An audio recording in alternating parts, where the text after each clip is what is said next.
দেশনেত্রী বেগম খালেদা জিয়া আমাদের মাঝে নাই, পৃথিবী থেকে তিনি চলে গেছেন। তার মৃত্যুতে 7 দিন ব্যাপী বাংলাদেশ জাতীয়তাবাদী দল বিএনপি শোক পালন করবে। 7 দিন ব্যাপী বাংলাদেশ জাতীয়তাবাদী দল শোক পালন করবে। কেন্দ্রীয় কার্যালয় সহ দেশের সকল কার্যালয়, সকল দলীয় কার্যালয়ে 7 দিন ব্যাপী কালো পতাকা উত্তোলন করা হবে।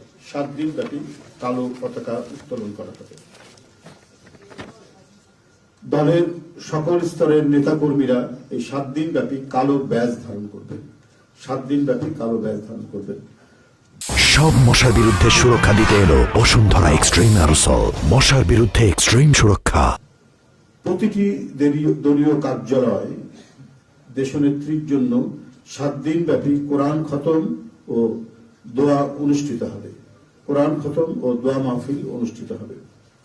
কেন্দ্রীয়ভাবে গুলশান কার্যালয় ও নয়াপল্টনস্থ কেন্দ্রীয় কার্যালয়, কেন্দ্রীয়ভাবে গুলশানস্থ চেয়ারপারসনের কার্যালয় ও নয়াপল্টনস্থ কেন্দ্রীয় কার্যালয়ে এবং জেলা পর্যায়ের দলীয় কার্যালয়ে শোক বহি খোলা হবে। যারা গণ্যমান্য ব্যক্তি আছেন সেই শহরের এবং আরো যারা মনে করেন বিভিন্ন রাজনৈতিক দলের নেতৃবৃন্দ, সেই শোক বহিতে তারা মন্তব্য করবেন এবং স্বাক্ষর করবেন। মরহুমা দেশনেত্রী বেগম খালেদা জিয়ার নামাজে জানাজা ও দাফন পরবর্তীতে জানানো হবে। মরহুমা দেশনেত্রী বেগম খালেদা জিয়ার নামাজে জানাজা ও দাফন পরবর্তীতে জানানো হবে। এই ছিল কর্মসূচি। ধন্যবাদ আপনাদের সবাইকে।